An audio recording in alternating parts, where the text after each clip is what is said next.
I'm Dr. Lewis Hoffman of the Rocky Mountain Humanistic Counseling and Psychological Association.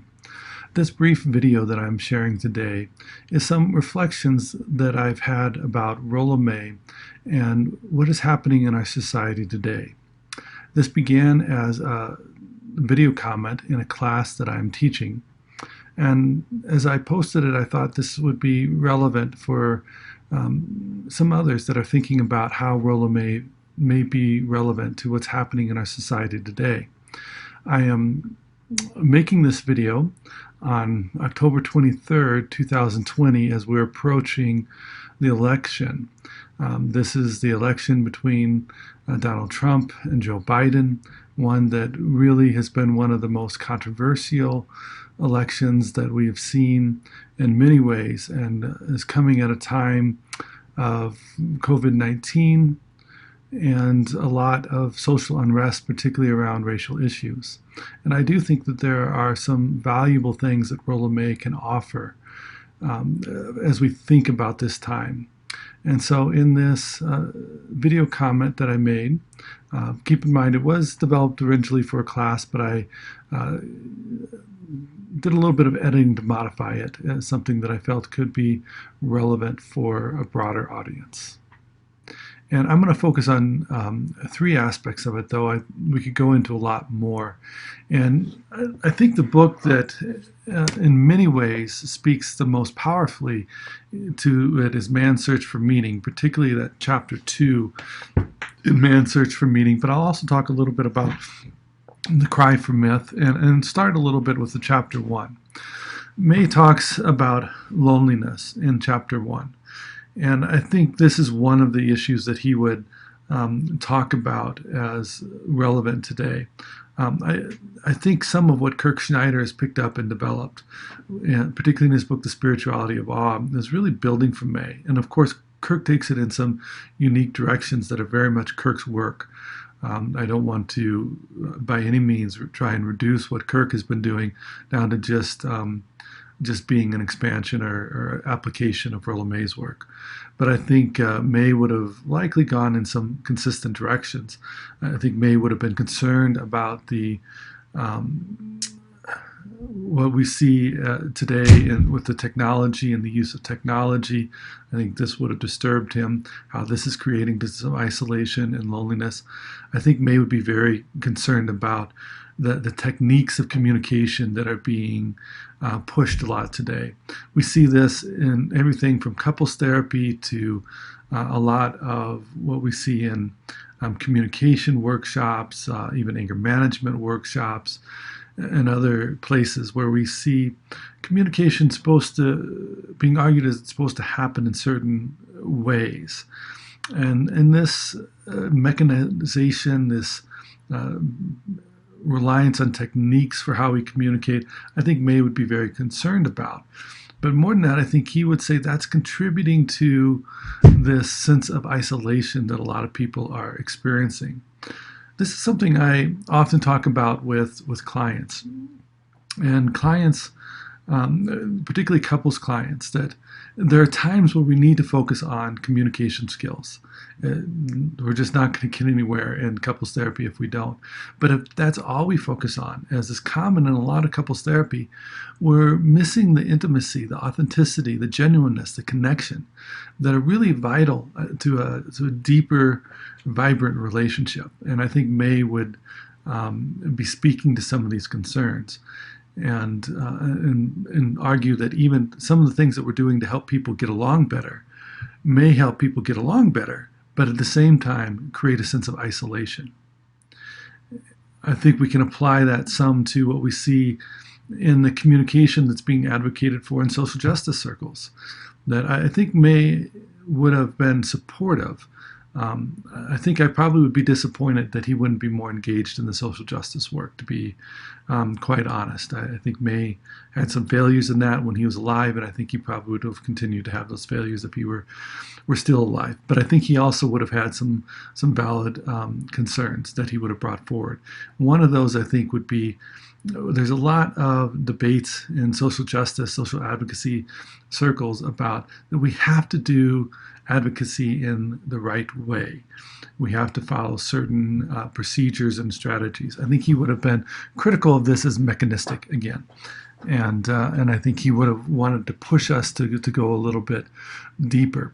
But where this connects to some of the problems that we see, particularly with the social unrest, the loneliness has, I think, contributed to a lot of that. The isolation has contributed to a lot of that. And certainly the lack of critical thinking that can come through relationship really is creating problems. So I think May would have been concerned about what loneliness is doing, everything from how this has contributed to some things such as what we see with mass shootings, to how we are not able to listen and be with each other because of our loss of a more authentic connection with each other. And again, I think it's important to emphasize that I think May too had some failures there, particularly in relevance to the cultural piece. But if we move on to chapter 2 in this book, if I were to develop a reading list of what I would like everyone to read before the election, chapter 2 in this book would definitely be towards the top of the list. I think it's really an important chapter. Each time I teach this course, although I've been through all of the books and readings of this course many times, I try to come back through and read through one of the books again. And this term, Man's Search for Meaning, was the one that I chose. And it just really struck me how relevant this chapter is. And he talks about the development of the type of individualism we have today. But before we go into that, I want to talk a little bit about May's use of collectivism in chapter 2 and in this book in general and his writings in general. It's important to keep in mind that May was talking about collectivism before the individualism, collectivism language that we use in psychology today was really developed. So he's using collectivism in a different way. And if you interpret May's use of collectivism or the collective the same way that we tend to use collectivism today, you're going to really misunderstand May. May is talking about collectivism in the sense of conformity in particular. And this is why he's so critical of collectivism. I don't think he would be using that same language, or if he did, I think he would bring a lot more nuance to it if he was talking about collectivism as it's often used today. I don't think that he would see the type of collectivism, for example, that's common in a lot of Black communities, Latinx communities, and particularly in Southeast Asia. I don't think that he would necessarily see these as problematic. He may think of them, particular expressions of them, as problematic. And I might point to the work of, I'm going to blank the name now, a former student and now friend of mine that wrote a chapter in Existential Psychology East-West, Albert Chan. Albert has a chapter in Existential Psychology East-West that I think is really a brilliant chapter. And he's developed this in some other ways where he's talking about collectivism.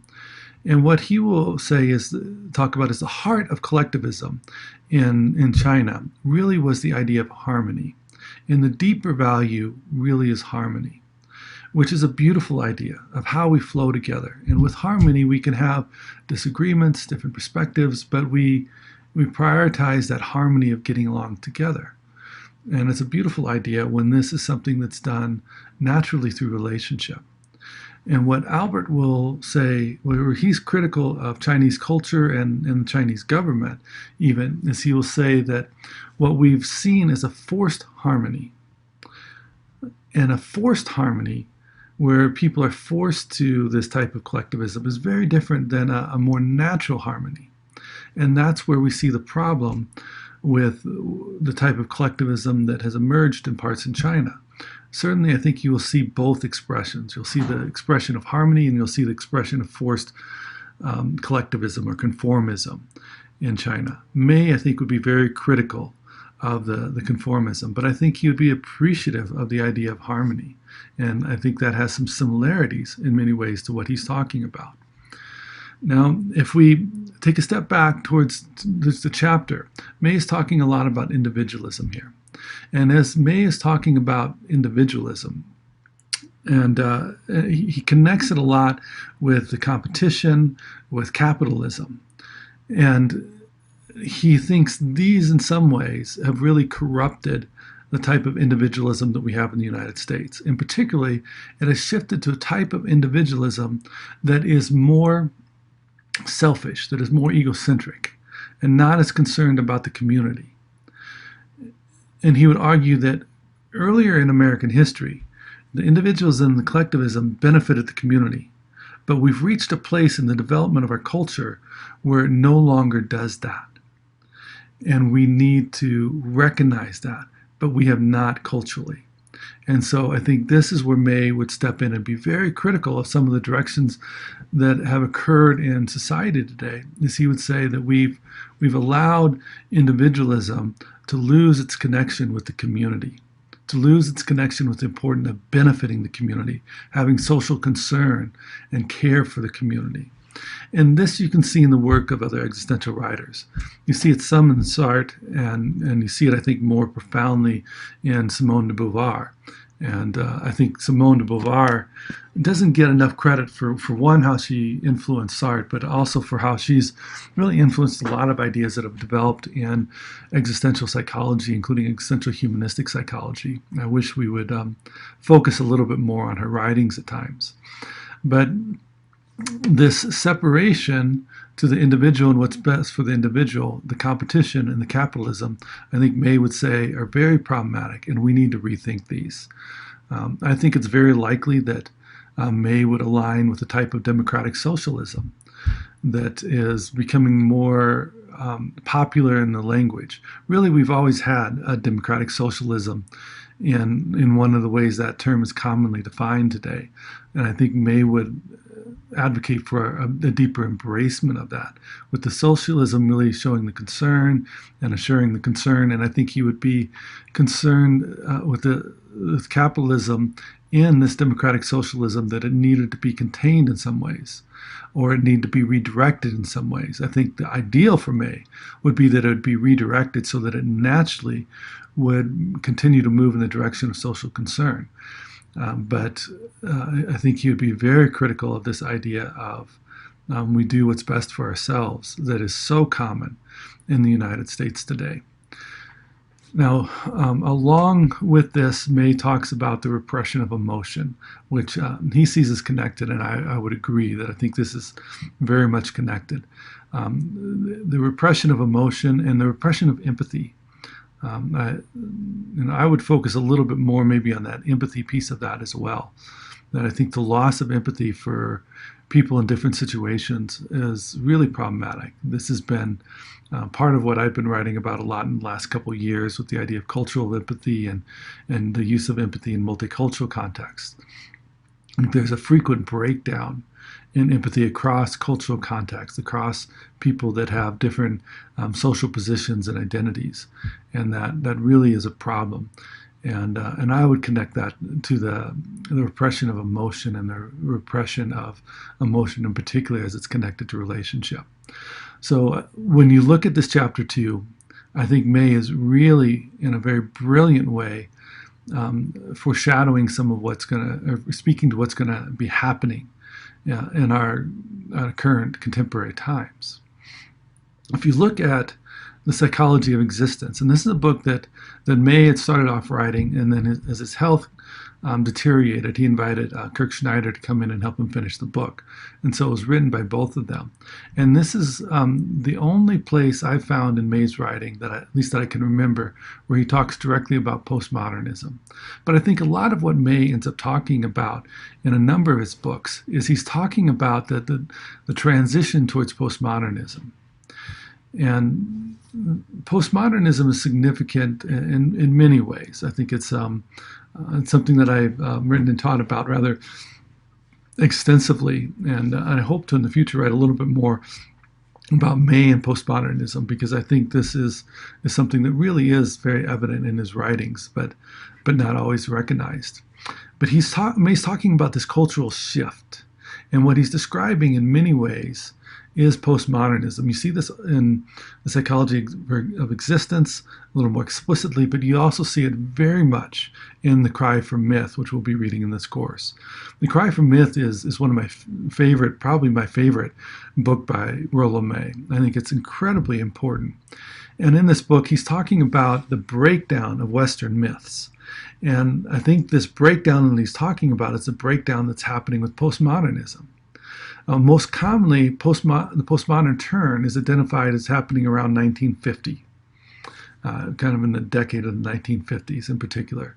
I would position it much later. I think we're still very much in the mix of it. It takes a long time to have a paradigm shift, such as what we see with postmodernism. And I would argue that we are really still very much in that. And May was speaking to the early aspects of postmodernism, and with his really insightful understanding of what was happening in culture, I think he was seeing this before many others were seeing it and talking about the implications of it. But the shift from modernism to postmodernism comes with a breakdown of myth. And for May, myth is not false, as we'll see when we read The Cry for Myth. Myth is not false, but it's something that cannot be proven to be true. And this is most things, including science. Most of science is not proven to be true. Most of psychology cannot be proven to be true. Arguably, all of these cannot be proven to be true. And we're continually refining our theories. But we're in a place where a lot of our assumptions were being deconstructed. Now, in the modernist period, there was a belief in reason and experience, particularly combined in later modernism, combined in science. Science, in many ways, we could talk about as the integration of empiricism and rationalism, two philosophical forerunners of it. And as these two developed and came together, we really see this logical positivism that is the basis of science, and this really is where psychology has been for a long time. And psychology has really stayed as a very modernist, logical positivistic enterprise for some time, even as other fields, even some of the hard sciences such as physics, have started to look on to postmodernism. When you look at quantum physics, for example, this is really a postmodern term even in physics. And so we're seeing this turn in how we know. In the modernist period, there was a lot of trust that science would save us. Science would end wars by the creation of the weapon that would end all wars. It didn't work.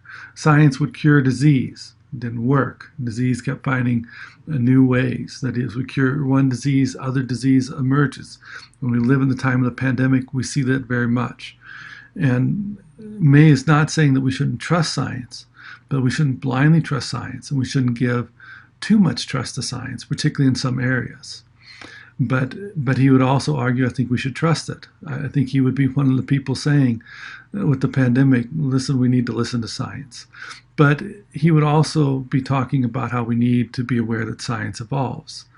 But as on that cultural level, as the promise of modernism, the promise of science, that it was going to solve all of our problems, that technology was going to make all our lives easier. Now, if you spend as much time swearing at your technology as I do, obviously that's not the case. But science has been shown time and time again to fail. In part because while science can answer certain types of questions, science can't answer the moral questions. It can't answer the meaning questions. It can inform our answers to those, but it can't answer those. And when we trust science blindly and separate science from morality, science becomes problematic. It's the same way when we trust capitalism. And a lot of people blindly trust capitalism. We see this some with the Ayn Rand type of capitalism, with the more purest forms of capitalism that's being pushed by many of the wealthy in our country that want the free markets with little containment. That those extremes have been shown not to work. And so I think May would be calling for some balance and be talking about how the emergence of some of this is coming from the deconstruction of a lot of myths that didn't work, and the strong attempt to latch onto these and grasp onto these. And that, I think, when we look, if we tie Ernest Becker to some of this, we find some really interesting things, because Becker will say that the root of evil basically is the denial of human limitation. When we deny death and human limitation, this is the root of evil. And when we deny the limitations of science, of capitalism, even democracy, I think Becker might say, if he were alive today, that these can contribute to the proliferation and the empowerment of what could be called evil. But so I think May is going to want us to start reconstructing these myths.